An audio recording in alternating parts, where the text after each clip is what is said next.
સુરત સાપોર માછલીપીઠ વિસ્તારમાં મેટ્રોની કામગીરી દરમિયાન રસ્તા પર મસમોટો ભૂવો પડ્યો હતો. લગ્ન મંડપમાં જ ભૂવો પડતા અફરાતફરી મચી ગઈ હતી.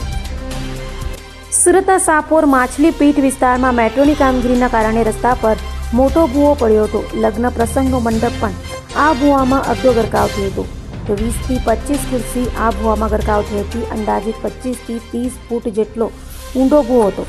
મેટ્રોની કામગીરીને લઈ બાજુમાં ચાલતો બિલ્ડિંગનો પ્રોજેક્ટને પણ 5 વર્ષથી બંધ કરી દેવાયો છે. તો સ્થાનિકોને છેલ્લા 5 વર્ષથી મુશ્કેલીઓ થઈ રહી છે. મેટ્રોના કર્મચારી માત્ર રાત્રે કામગીરી કરતા હોવાનું સ્થાનિક લોકોનો આક્ષેપ છે. તો આખી રાત ભૂવાની અંદર માટી પૂરવાનું કામ ચાલ્યું, છતાં સવાર સુધીમાં આ ભૂવો સંપૂર્ણ ભરાયો નહોતો. અગાઉ પણ મેટ્રોની કામગીરી લઈને એક ભૂવો પડ્યો હતો. હાલ જે જગ્યા પર ભૂવો પડ્યો છે ત્યાંથી 150 મીટરના અંતરે 1 મહિના પહેલા ભૂવો પડ્યો હતો.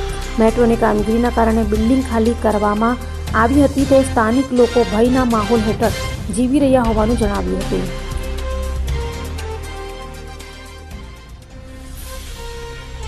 આબિદ લિયાકત અલી કાઝી સાહેબ, ઘટના બની છે કે મેટ્રોના લીધે અહીંયા 2 ભૂવા પડી ગયા. બરાબર 50-50, 60-60 ફૂટના 2 ભૂવા પડી ગયા ને અમારા એરિયો આખો ખરાબ થઈ ગયો. બધા એરિયામાંથી ઘર ખાલી કરીને જાય છે. હવે કોઈ ઘરને કઈ નુકસાન થાય તો એનો ભરણ પોષણ કોણ કરશે? ને આ જમીન જરાક બતાવવા લાગેલી છે. 5 વર્ષથી બંધ છે. આ મેટ્રોના લીધે જ બંધ છે. મેટ્રોવાળા ના એનઓસી આપે છે ના કઈ આપે છે. બરાબર, તો બધું એ લોકોનું કેવી રીતના ચાલશે? અમારું પણ જરાક સોચવું પડશે ને.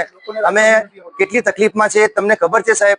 કમિશનરને એક જ મારા હાથ જોડીને વિનંતી છે કે આ કામને પૂરો કરો ને જે લોકોની સાઇટ બંધ છે એ લોકોની સાઇટની પરમિશન આપો. બરાબર, નહીં તો પછી કાલ ઉઠીને કઈ થાય તો બાકી કાલ ઉઠીને કઈ થાય તો આ બધા માણસ 1000-1500 આદમી સુડા ભવન ને એસએમસી માં તમને મળશે. બરાબર, ને હવે કાલે 9 વાગ્યા ઘટના ભાઈ ની 50 થી 60 લોકો બચી ગયા મરતા. એ તો ઉપર વાળાએ બચાવ્યું. બરાબર, હવે બાજુવાળા મકાનમાં પણ તકલીફ છે કે અભય થઈને નિષ્પક્ષતાથી નિરપેક્ષ રીતે વાસ્તવિકતાનો અરીસો રૂપી સચોટ માહિતી લાવતો સત્યની સાથે અભય ટાઈમ્સ.